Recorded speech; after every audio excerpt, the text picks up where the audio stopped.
Fans of Cyberpunk 2077 and the Cyberpunk genre will most likely be aware that on the 29th of last month, Neon Giant released an Xbox exclusive called The Ascent. Well, in today's video, we're going to provide a snapshot of the game and tell you our thoughts and feelings on how it plays, how it looks, and how it feels. My name's Mike, you're watching Deconstructing the Game. Let's get to it.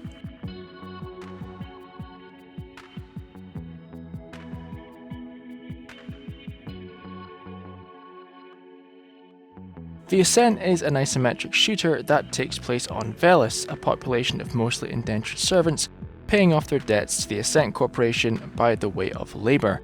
This is until the Ascent Corp goes into complete meltdown and the player has to fight through the city, taking on various syndicates to figure out what's gone wrong. Combat is based on dual stick on the remote controller of the Xbox, but if you so wish you can connect a mouse and keyboard for a different feel, and in some instances the mouse and keyboard actually reacts better to the inputs. Admittedly, we've only played a few hours, but that was enough time to get the overall feel of the game, of the mechanics, and spot some glaring issues within.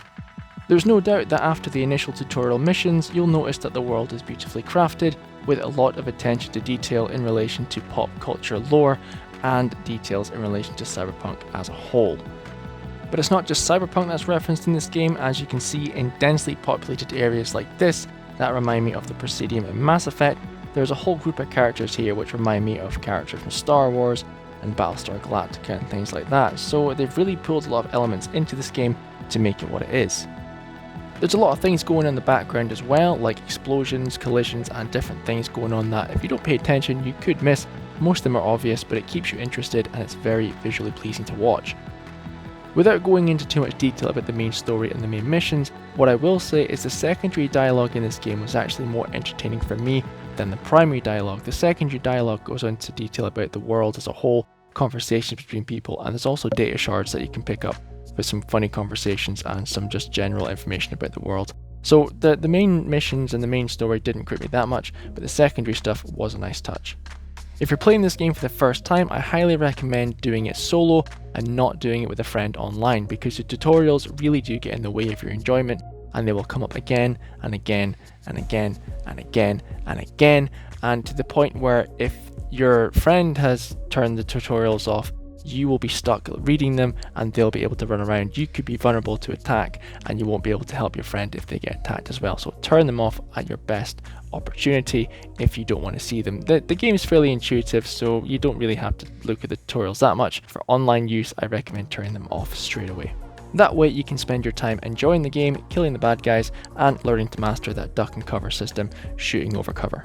It might take a while to get used to, but the cover system is the way to play this game, and I highly recommend playing this game with multiple people because it just makes it more fun, and in my opinion this is the kind of game you want to chill out, just talk with your friends and have a massive shoot 'em up with hordes of enemies. And there's even a couch co-op which I absolutely love. It brings that retro feel right to home.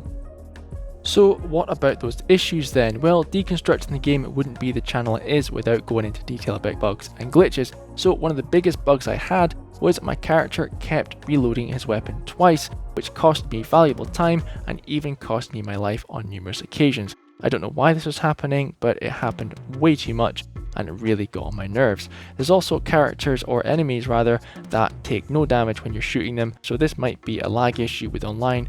I didn't see it happen in couch co-op and I didn't see it in single player either. It's enemies that float up in the air and then hit mitosis when they hit the ground, and there's also glitches where you float above the map as well, being able to see a top-down view of the entire map, which really was interesting. I wonder if anyone can make a free mode camera for this to make some cinematic shots, and I believe that anyone on Nexus mods that are watching this, you might be able to make a third person or a first person camera to make this game look way more cyberpunky than it is right now, because as you can see, I kind of already did it. I think the opportunity is there if anyone's interested, and if you are, let me know because that would be super cool. Some cutscenes do glitch a little bit, they pop in and out, they kind of lag a little bit. Most of them are fine, but some do suffer from holographic projections of items in the background that you can pick up as a character. It doesn't really break the immersion that much, but it is noticeable and it can get a bit annoying for people. There's some missions that bug out as well. For example, me and Ryan were playing in the first issue we had, was this particular mission here where Ryan activated the dialogue and he couldn't exit the dialogue, so he had to exit the game. However, when I tried to exit the game, I couldn't exit because the menu wouldn't let me. I kept saying I want to leave, and then it kept putting me back into the game, so I had to, just manually reboot the system, and my save didn't save properly, and I think Ryan had the same problem with his character, which I'll let him discuss. Just want to go back to couch co-op for a second and talk about how back in the day, if you're playing couch co-op, it was either split screen, or if you're on the same screen, you couldn't typically move away from the edges of the screen in relation to the other player. But in this, you can go as far away from the other player as you could possibly want, providing you can go down the alleyways and navigate around the map. I got pretty far away from my partner, and it was kind of interesting to see how far the games have come in relation to this kind of technology. There were a couple of issues with getting onto couch co-op with menus and stuff, so whenever my partner tried to log on, a pop-up menu would appear and we couldn't get it to go away, and we couldn't do stuff in the background, and sometimes it would freeze and just kick us off. So I don't know if there was like a connection issue with the profiles on the Xbox, but there was a few issues trying to get on, but once we did, it was absolutely fine. Some good points is that your characters are fully customizable. You can change everything about them as you did at the start of the game, and it's an RPG based game, so you can have attributes and stats and allocate points to those things, making the game feel very different across the board. Overall, this is a great game. I cannot believe this is being developed by only 11 people, an incredibly small studio. Fantastic game. It looks great, it plays really well with friends.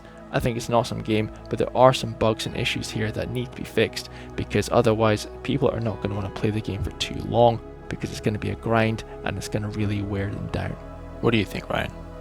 I also came away from this game with a really positive impression, and a big reason for that is I also have a lot of fond memories of playing games like Baldur's Gate Dark Alliance or Hunter the Reckoning with my friends in couch co-op. And it has a very similar feeling of where it's quick and easy to pick up and play if you're not experiencing some of the bugs. You can get in, you can grind with your friends, the explosions and gunfire feel big and powerful, your abilities feel satisfying. It has that sort of almost Diablo-like feeling of where you're kind of smashing your way through a dungeon, and it's very satisfying.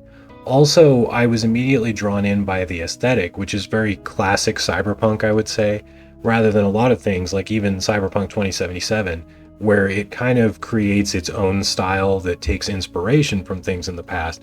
This game, almost any scene in this game looks like it could be the cover of an old Shadowrun player handbook, or it could be right off the pages of a Shiro Masamune manga. And so it just is immediately recognizable and traditional feeling for any fan of the cyberpunk genre, and I found it very easy to sink into the absolutely beautiful and detailed environments of the game, which looks phenomenal, I should mention, on an Xbox Series X when being played on a 4K TV.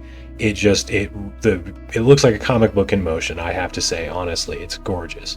Now, moving on to some of the things I didn't like, I really felt it was almost reminiscent of the Bard's Tale games, where the dialogue is fun and it's funny, but if you look back at the game, you realize you could have skipped almost all of it, because what they're actually telling you what to do and the information being communicated isn't that much, and characters tend to just kind of go on and on trying to be funny. And while I enjoyed a lot of it, it just kind of drags out these scenes, and the main point of the dialogues is for them to make little jokes and references and say funny things, rather than just directly communicate what you need to do in the game.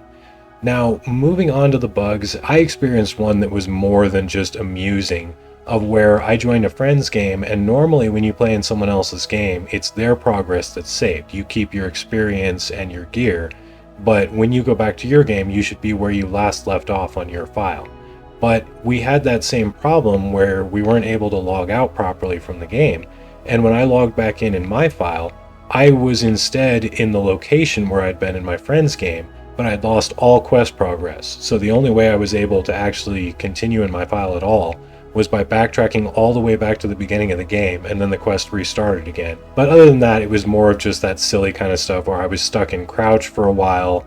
Another friend of mine had an issue where he was teleporting all over the place. Usually it seems lag related or server side, but sometimes it's just genuinely weird game breaking stuff. So I wouldn't say that it ruined my experience at all with the game, and I think it's the kind of thing where people playing it a month or two from now will have no idea what we're talking about in these old videos. I really am enjoying this game. I'm probably going to continue to play it. It does kind of feel like a game also that, you'll play with your friends for a few weekends. You can probably do everything there is to do in a couple weeks. I don't see it being a long, meaty experience like something like a Baldur's Gate game or something that has legs and goes on for years like Path of Exile. But let's see. Who knows? Maybe I will still be playing this a month from now. Hope you've enjoyed the video, guys. We're going to do a lot more videos soon. I hope you enjoy the content. If you do, check out the Discord down below. Check out more videos on YouTube. And as always, I'll catch you later.